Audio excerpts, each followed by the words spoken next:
नमस्कार, आप देख रहे हैं दैनिक चिंतक। महोदय, मेरा प्रश्न है, कमल विहार प्रोजेक्ट के अंदर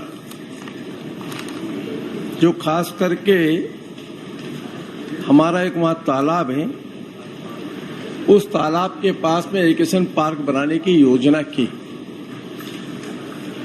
क्या वो 1600 एकड़ का जो पूरा प्रोजेक्ट है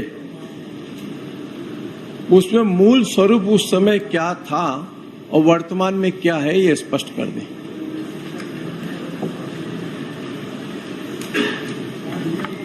माननीय अध्यक्ष महोदय, जो सम्मानित सदस्य ने प्रश्न किया है, रायपुर विकास प्राधिकरण की कमल विहार योजना के तहत। एक सेकंड, ये प्रश्न कौशल्या विहार का है कि कमल विहार का है? क्या है नाम, क्या है उसका? कमल विहार है, कौशल्या विहार है? आप उत्तर कौशल्या विहार का दे रहे हैं, कमल विहार का दे रहे हैं? कमल विहार, कौशल्या विहार दोनों नाम में सम्मिलित है आज की तारीख में। नहीं, कि नाम कौशल्या विहार है, कमल विहार है। दो कैसे हो? एक था तो एक बाबा होगा। दोनों एक ही चीज है कि नाम को बदलेंगे? एक योजना के दो नानी हो भाई। अरे एक मिनट यार, थोड़ा एक तो मोर में बोलना नहीं है, उमेश से बहुत पूछ लेकर मोर बारे में बोलना है कि नहीं बोलना है, वो बोला पूछ ले। दोनों साहब महत्वपूर्ण प्रश्न क्या है कि आपने वापस कौशल्या विहार का नाम कमल विहार स्वीकृत कर लिया है क्या, ये पूछ रहा हूँ। सामान्य बोलचाल की भाषा में कमल विहार पहले प्रोजेक्ट कमल विहार था, इसलिए कमल विहार कहा जाता है। कमल विहार, लेकिन पिछली सरकार करने घोषणा कर दीजिए कौशल्या विहार की जगह में। पिछले सरकार के समय में कौशल्या माता विहार नामकरण किया गया है इसका। वही कह रहा हूँ कि मूल नाम कौशल्या विहार, कमल विहार है, कौशल्या विहार की जगह में और कोई बना लीजिए। मूल नाम को बदलने की जरूरत क्या, उसको घोषणा कर दीजिए साथ में, क्योंकि प्रिंट है इसमें कमल विहार आपने स्वीकार किया है, कौशल्या विहार का उल्लेख नहीं है, तो उसको वैसा स्वीकार कर लीजिए। अध्यक्ष महोदय, इस संबंध में सरकार के स्तर पर चर्चा करेंगे कि क्या होना चाहिए, और अभी फिलहाल मैं सम्मानीय सदस्य के प्रश्न का जवाब देना चाहूंगा। अध्यक्ष महोदय, रायपुर विकास प्राधिकरण की इस योजना के तहत बोरिया खुर्द स्थित गजराज तालाब के आसपास की भूमि का रायपुर विकास योजना पुनर्विलोकित 2021, मतलब 2021 का पहले वाला जो मास्टर प्लान था, उसमें आमोद प्रमोद प्रयोजन अंतर्गत क्षेत्रीय उद्यान सिटी पार्क इसका लैंड यूज था 2021 के मास्टर प्लान के हिसाब से। तब प्राधिकरण द्वारा उक्त भूमि में नगर तथा ग्राम निवेश अधिनियम 1973 के तहत जो टाउन प्लानिंग स्कीम की गई उस समय कौशल्या विहार कमल विहार के रूप में, तो उसके तहत स्वीकृत लेआउट के अनुसार स्वीकार्य योग्य, इसमें लेआउट में लिखा गया है स्वीकार्य योग्य मतलब एक्सेप्टेबल एज पर लैंड यूज, जो लैंड यूज है उसी के अनुसार उसमें डेवलपमेंट कर सकते हैं, ऐसा लिखा गया है।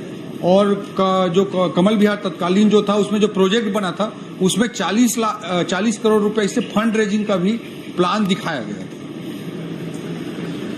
मेरा प्रश्न वही खड़ा होता अध्यक्ष महोदय कि तालाब के सौंदर्यीकरण का प्रावधान था, सब कुछ होने के बाद में रायपुर विकास प्राधिकरण ने एक नई एनआईटी निकाल करके तालाब के सौंदर्यीकरण का मामला किनारे करके एजुकेशन पार्क बनाने के लिए टेंडर आमंत्रित कर दिया। क्या वो उचित है या अनुचित है? अध्यक्ष महोदय, जो लैंड यूज है 2021 के मास्टर प्लान में सिटी पार्क था, और 2031 का जो नवीन मास्टर प्लान है उसमें आमोद प्रमोद है, इंटरटेनमेंट है। तो ये इसके तहत में इसके अकॉर्डिंगली ये प्रोजेक्ट लाया गया था, और उसमें ऑनलाइन निविदा की गई थी, और ऑनलाइन निविदा करके दो पार्ट में इसका किया गया था, 7A और 7B के रूप में। तो 7A पार्ट है, उसका 3 बार टेंडर करने के बाद भी कोई बीडर नहीं मिला, उसके कारण उसका उपयोग वो फाइनलाइज नहीं हुआ कोई टेंडर। 7B में टेंडर फाइनलाइज हुआ है, और जो बेस प्राइस था उससे करीब 10 करोड़ ज्यादा, करीब 72 करोड़ पे वो टेंडर एक पार्टी ने श्रीजी कृपा करके लिया है।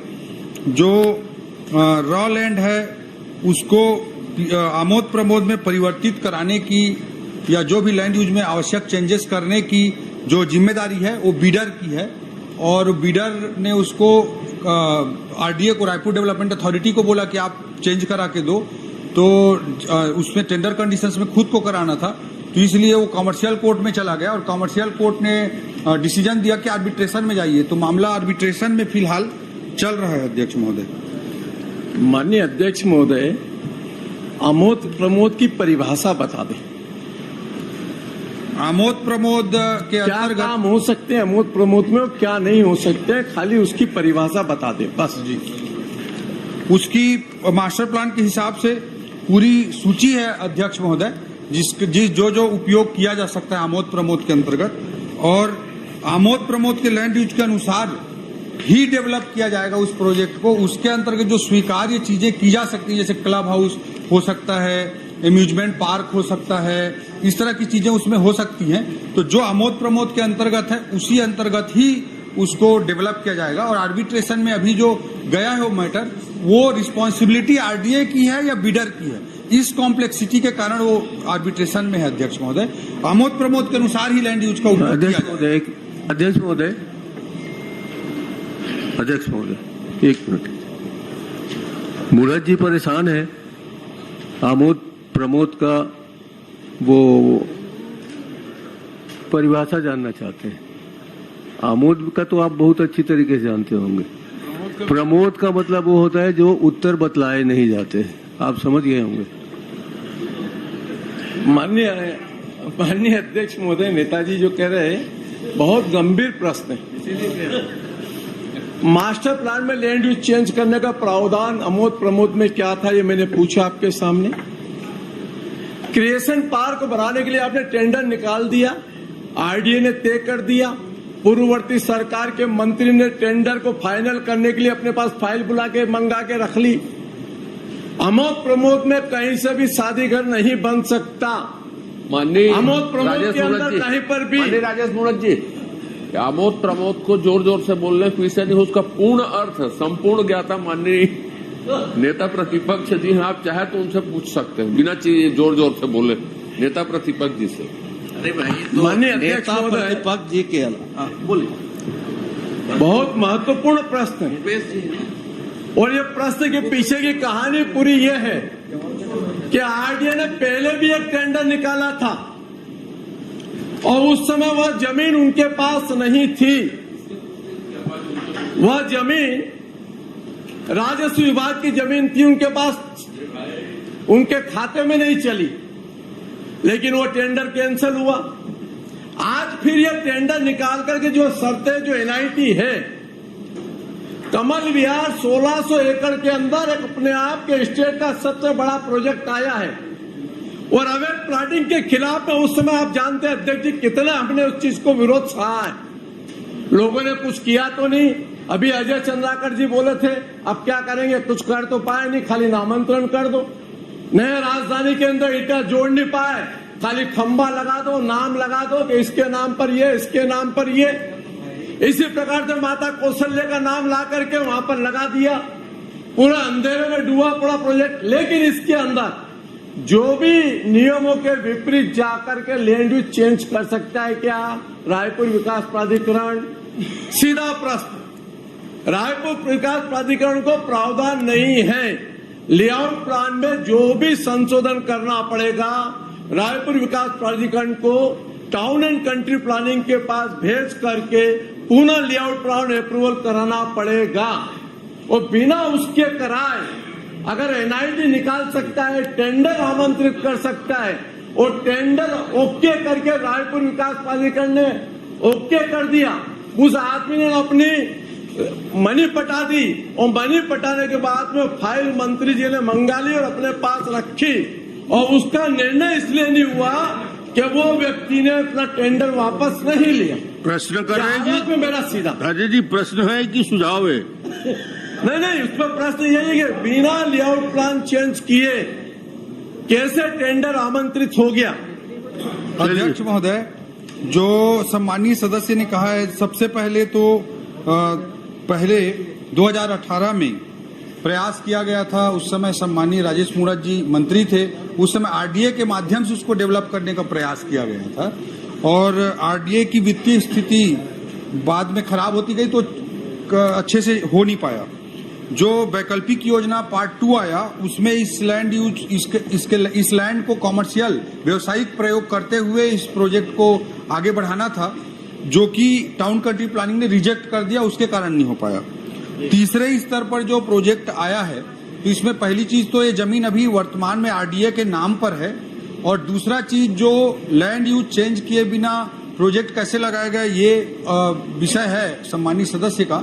तो इसमें मैं बताना चाहूंगा कि उस टेंडर के कंडीशंस में ये लिखा हुआ है कि लैंड यूज को के अनुसार जो भी चेंजेस की जिम्मेदारी है वो बिडर की हो, ये लिखा हुआ है, बिडर की जिम्मेदारी हो।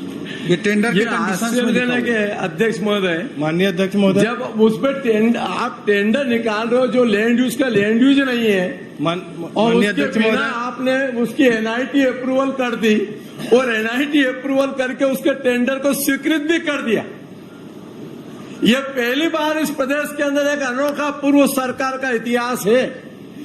आश्चर्य लगता मेरे को, बिना लैंड यूज चेंज किए, बिना कुछ किए टेंडर निकल गया, टेंडर अप्रूवल हो गया और वो आदमी का टेंडर मंत्री ने उसको पैसा नहीं। तो माननीय अध्यक्ष महोदय, क्या इसकी जांच करा मेरे क्षेत्र करके का दोषी विषय व्यक्ति है। के खिलाफ कार्रवाई करेंगे?